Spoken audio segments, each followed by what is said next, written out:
जय हिंद साथियों, हमारे परिवार बिहारी क्लासेस में आपका शुभ स्वागत है। तो जैसे कि हमें पता है एसएससी एमटीएस एग्ज़ाम 2023 की शुरुआत 1 सितंबर से शुरू होने जा रहा है। आज की इस वीडियो में एमटीएस एग्ज़ाम के लिए टॉप 25 प्रश्नों को टीसीएस द्वारा जो एग्ज़ाम में पूछा जाता है वे सभी प्रश्नों को देखेंगे। लास्ट में साथियों आप कमेंट करके ज़रूर बताएं कि आपके 25 में से कितने प्रश्न सही हुए हैं। पहला प्रश्न देखते हैं, दमन कुर्ती पारंपरिक पोशाक किस राज्य से संबंधित है? तो दमन कुर्ती पारंपरिक पोशाक का संबंध है हरियाणा राज्य से। हमारा हरियाणा राइट आंसर हो जाएगा साथियों। पूछ दिया जाता है फेरन किस राज्य का पारंपरिक पोशाक है? तो जम्मू कश्मीर राज्य से संबंधित है फेरन पोशाक। मिर्जाई कुर्ती काफ़ी प्रचलित है, बिहार राज्य का यह पारंपरिक पोशाक है मिर्जाई कुर्ती। कुचौरा साड़ी यह एग्जाम में कई दफ़ा पूछा गया है साथियों। कुचौरा साड़ी का संबंध है छत्तीसगढ़ राज्य से। अगला प्रश्न देखते हैं, किस बकरी से पश्मीना शॉल बुना जाता है? तो इसका राइट आंसर हो जाएगा कश्मीरी बकरी से पश्मीना शॉल बुना जाता है। अगर पूछा जाएगा प्रश्न दुनिया में सर्वाधिक भेड़ कहाँ पाए जाते हैं? तो ऑस्ट्रेलिया देश में दुनिया में सर्वाधिक भेड़ पाए जाते हैं। और भारत में कहाँ पाए जाते हैं? तो राजस्थान राज्य में सर्वाधिक भेड़ पाए जाते हैं। अगला प्रश्न तीसरा देखते हैं, नव वर्ष की शुरुआत में किस राज्य में उगादी पर्व मनाते हैं? तो किस राज्य में नव वर्ष की शुरुआत में उगादी पर्व मनाते हैं यह पूछा गया है। तो तेलंगाना राज्य में उगादी पर्व काफ़ी धूमधाम से मनाया जाता है। और बथुकम्बा यह भी तेलंगाना राज्य का एक प्रमुख त्यौहार है। मराठी लोग जो महाराष्ट्र के होते हैं वे नव वर्ष की शुरुआत में गुड़ी पड़वा मनाते हैं। गुड़ी पड़वा महाराष्ट्र का नव वर्ष पर्व है। सिख धर्म के द्वारा नव वर्ष मनाया जाता है बैसाखी पर्व। अगला प्रश्न देखते हैं, आगे बढ़ते हैं दोस्तों। चौथा, सम्राट अशोक बौद्ध धर्म के किस संप्रदाय को मानते थे? तो सभी को तो पता है कि सम्राट अशोक किस धर्म को मानते थे, लेकिन किस संप्रदाय से यह आप ध्यान रखिएगा। हीनयान संप्रदाय से जुड़े हुए थे सम्राट अशोक। और हीनयान और महायान दो ऐसे संप्रदाय थे। अगर पूछ दिया जाएगा कनिष्क किस संप्रदाय से थे तो वह महायान से जुड़े हुए थे। और अशोक सम्राट जो थे उनको दीक्षा बौद्ध धर्म की कौन दिए थे? तो उपगुप्त के द्वारा यह दिया गया था। उपगुप्त याद रखिएगा। और 255 बीसी में पाटलिपुत्र में तृतीय बौद्ध संगति का आयोजन अशोक के द्वारा कराया गया। आप क्रम से याद रखिएगा। पहला बौद्ध संगति यह अजातशत्रु राजगृह में करवाए थे, जिसके अध्यक्ष कौन थे? तो महाकश्यप जी थे। और दूसरा कराया गया था कालाशोक के द्वारा वैशाली में, जिसके अध्यक्ष कौन थे? तो सबाकामी थे। और तीसरा सम्राट अशोक के द्वारा यह पाटलिपुत्रा में 255 में कराया गया था, जिसके अध्यक्ष थे मोगलीपुतीस। और चौथा कराया गया था कनिष्क के द्वारा कुंडलवन कश्मीर में, जिसके अध्यक्ष थे वासुदेव और उपाध्यक्ष थे अश्वघोष। इसे ध्यान रखिएगा साथियों। अगला प्रश्न देखते हैं, पूर्वी घाट की सबसे ऊंची चोटी कौन सी है? तो पूर्वी घाट की बात किया जा रहा है, तो इसकी सबसे ऊंची चोटी है महेंद्रगिरी। यह उड़ीसा राज्य के गंजम जिले में स्थित है। पश्चिमी घाट की सबसे ऊंची चोटी पूछ दिया जाएगा तो अन्नईमुद्दी पश्चिमी घाट की सबसे ऊंची चोटी है। यह पूछा जाता है कि पश्चिमी घाट और पूर्वी घाट का मिलन बिंदु कहाँ है? तो यह नीलगिरी पर्वत उसकी मिलन बिंदु है। नीलगिरी पर्वत की सबसे ऊंची चोटी पूछ दिया जाएगा तो दोदा बेटा हमारा राइट आंसर हो जाएगा साथियों।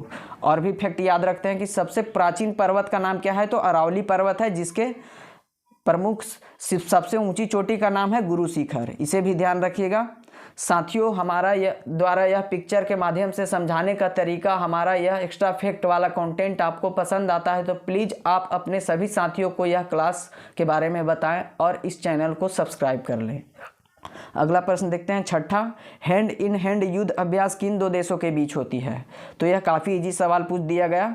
तो भारत और चीन के बीच हैंड इन हैंड युद्ध अभ्यास होती है, इसे ध्यान रखिएगा। और मैत्री युद्ध अभ्यास पूछा जाएगा तो थाईलैंड के साथ मैत्री युद्ध अभ्यास होता है। और मित्र शक्ति श्रीलंका के साथ होता है और सिम्बेक्स सिंगापुर के साथ। इस तरह याद रखिएगा, सी से सिम्बेक्स और सी से सिंगापुर। और मित्र शक्ति जो कि भारत के एकदम नज़दीक मित्र है लेकिन उसके पास शक्ति नहीं है, तो वह पावरफुल नहीं है। देश कौन है? श्रीलंका है।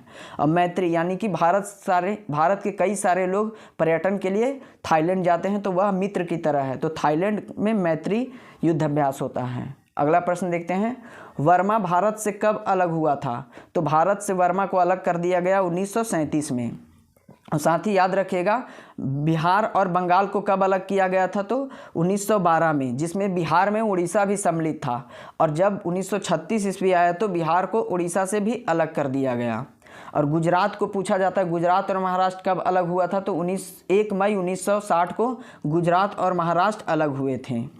अगला देखते हैं प्रश्न दोस्तों, वनस्पति तेल से वनस्पति घी बनाने की किस गैस का प्रयोग किया जाता है? तो वनस्पति तेल से वनस्पति घी बनाया जाता है, उसमें हाइड्रोजन गैस का प्रयोग किया जाता है और इस विधि को हाइड्रोजनीकरण कहते हैं। इसे भी ध्यान रखिएगा, एग्जाम में पूछा जाता है। लेंथेनाइट एवं एक्टेनाइट्स को किस तत्व के नाम से जानते हैं? तो लेंथेनाइट और एक्टेनाइट को आंतरिक संक्रमण तत्व के नाम से जानते हैं। एग्जाम में पूछा गया है आंतरिक संक्रमण तत्व किसे कहते हैं? तो लेंथेनाइट और एक्टेनाइट यानी कि एफ ब्लॉक को कहते हैं। लेंथेनाइट और एक्टेनाइट किस ब्लॉक में है? तो एफ ब्लॉक में है और इसमें एंथेनाइट में भी 14 ग्रुप हैं और एक्टेनाइट में भी 14 तत्व हैं। तो लेंथेनाइट का शुरुआत होता है 57 तत्व से लेकर 71 तत्व तक और एक्टेनाइट का शुरुआत होता है 89 तत्व से लेकर के 103 तत्व तक। इसे भी ध्यान रखिएगा साथियों। अगला प्रश्न 10वां देखते हैं, मणिपुर की राजभाषा क्या है? यानी मणिपुर की ऑफिशियल लैंग्वेज पूछा जा रहा है, तो इसका राइट आंसर हो जाएगा अंग्रेजी मणिपुर का ऑफिशियल लैंग्वेज है। जम्मू कश्मीर का ऑफिशियल लैंग्वेज उर्दू है और गोवा का ऑफिशियल लैंग्वेज पूछा जाएगा तो कोंकणी इसका राइट आंसर हो जाएगा और मिजोरम का मिजो हो जाएगा साथियों। इन सभी प्रश्नों को याद रखेगा, एग्जाम में कई दफ़ा पूछा गया है। अगला प्रश्न देख लेते हैं, गोपाल कृष्ण गोखले के गुरु कौन थे? तो एमजी रानाडे साहब जो थे गोपाल कृष्ण गोखले के गुरु थे। यहाँ ध्यान रखिएगा, सीक्वेंस से याद रखिएगा। गांधी जी के गुरु कौन थे? तो गोखले साहब थे और गोखले साहब के गुरु कौन थे? तो रानाडे थे। उसी तरह यहाँ भी ध्यान रखिएगा, विदेशी लोग हैं कुछ। सिकंदर के गुरु जो अलेक्जेंडर है उनके गुरु कौन थे? अरस्तु थे और अरस्तु के गुरु पूछ दिया जाएगा तो सुकरात। एक बार और देख लेते हैं, गांधी के गुरु गोखले और गोखले के गुरु रानाडे, सिकंदर के गुरु अरस्तु और अरस्तु के गुरु सुकरात। इन्हें याद रखेगा, एग्जाम में पूछा जाता है। अगला प्रश्न देखते हैं, दिनेश गोस्वामी समिति का संबंध किस क्षेत्र से है? तो बैंकिंग सुधार से संबंधित है दिनेश गोस्वामी समिति, जिसका गठन 1990 में किया गया था। इसे भी ध्यान रखिएगा। आगे कुछ समितियां देखते हैं जो एग्जाम में पूछा जाता है। तेंदुलकर समिति का संबंध है गरीबी से और काका केलकर समिति का संबंध है पिछड़ा वर्ग आयोग से। इसे ध्यान रखिएगा। अगला प्रश्न देखते हैं, मद्रास हाईकोर्ट की स्थापना कब हुई थी साथियों? तो 1862 में मद्रास हाईकोर्ट की स्थापना हुई थी और साथ ही साथ और भी यानी तीनों प्रेसिडेंसी में हाईकोर्ट बना था 1862 में। मद्रास, बम्बई और कोलकाता, यह तीनों प्रेसिडेंसी में। अगला देखते हैं, 1774 जब 1773 का रेगुलेटिंग एक्ट आया, उसके जस्ट एक साल बाद 1774 में कोलकाता में सुप्रीम कोर्ट की स्थापना किया गया था, जिसके चीफ जस्टिस कौन थे? Sir Elijah Impey. एग्जाम में पूछ लिया जाता है इसका नाम। अगला प्रश्न देखते हैं, भारत के प्रथम रक्षा मंत्री कौन थे? तो भारत के प्रथम रक्षा मंत्री का नाम था बलदेव सिंह। रक्षा किनके हाथ में रहता है? तो जिनके पास बल रहेगा वही रक्षा कर सकते हैं। तो भारत के प्रथम रक्षा मंत्री बलदेव सिंह, याद रखिएगा। रेल मंत्री प्रथम कौन थे भारत के? तो जॉन मथाई भारत के प्रथम रेल मंत्री थे। वित्त मंत्री पूछ दिया जाएगा तो सन्मुखम चेट्टी जो थे वित्त मंत्री भारत के थे प्रथम। और अगला प्रश्न देखते हैं 15वां, साइमन कमीशन भारत क्यों आई थी? यह एग्जाम में कई बार सबको तो पता होता है कि साइमन कमीशन कब आई थी, लेकिन यह नहीं पता होता है कि क्यों आई थी। तो इसे आप याद रखिएगा। 1919 में भारत शासन अधिनियम बना था, उसकी समीक्षा के लिए प्रत्येक 10 वर्ष बाद साइमन कमीशन भारत आना था।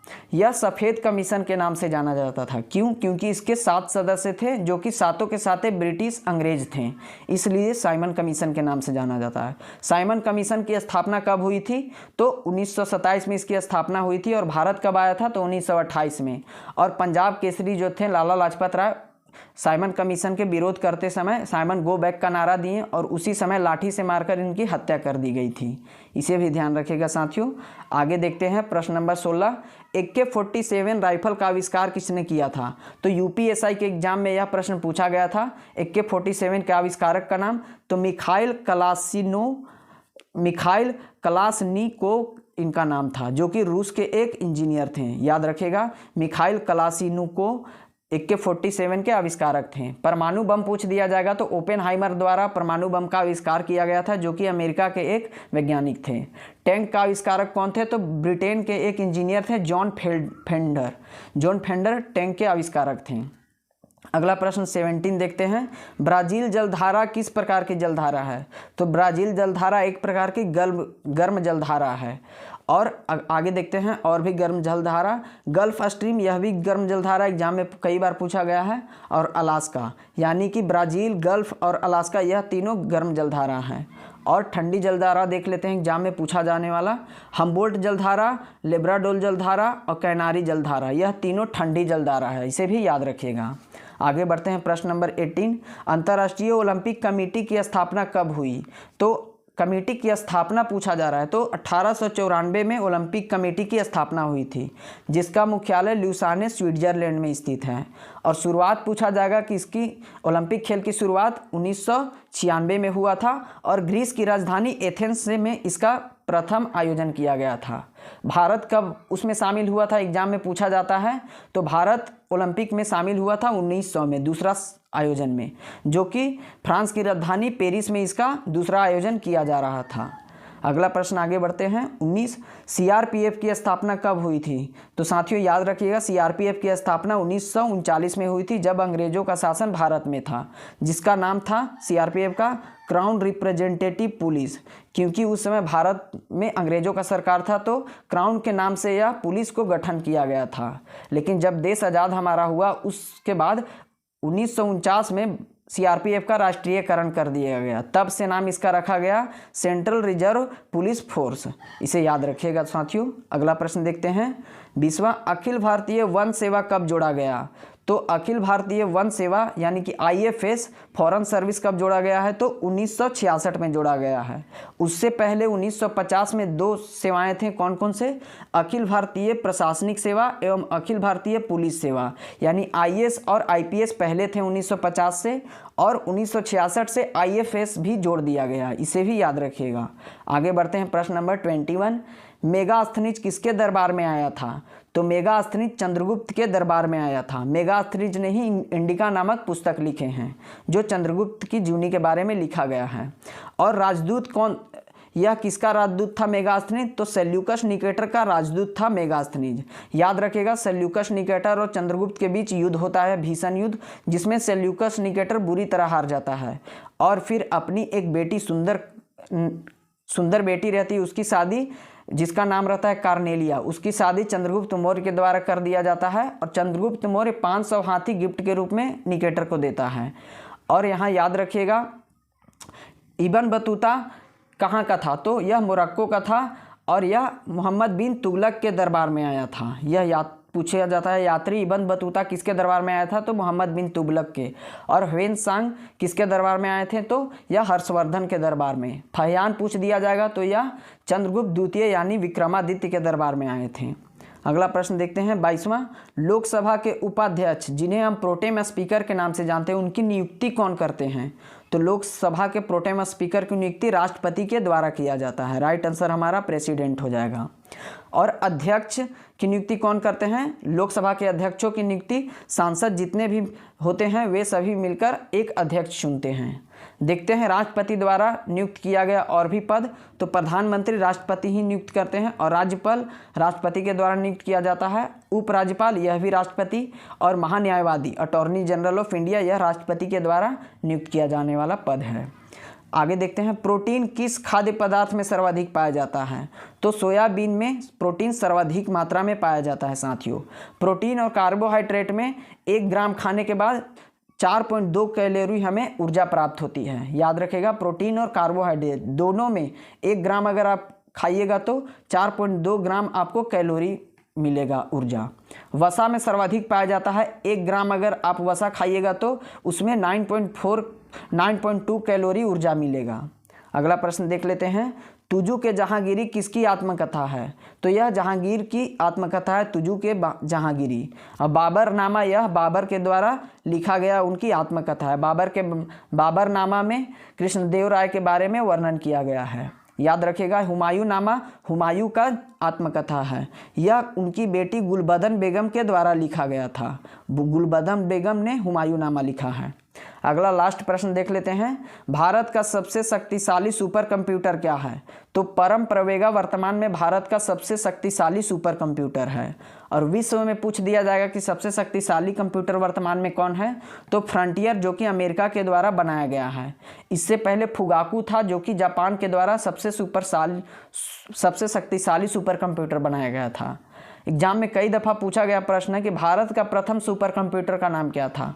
तो परम 8000 भारत का प्रथम सुपर कंप्यूटर था। साथियों, यह सभी प्रश्न एग्जाम में पूछे जाने वाले इंपॉर्टेंट प्रश्न हैं। आप इस एग्ज़ाम आगे देखते हुए इस वीडियो को पूरा देखें और हमारे इस मेहनत के लिए प्लीज़ हमारे चैनल को सब्सक्राइब कर लें। धन्यवाद।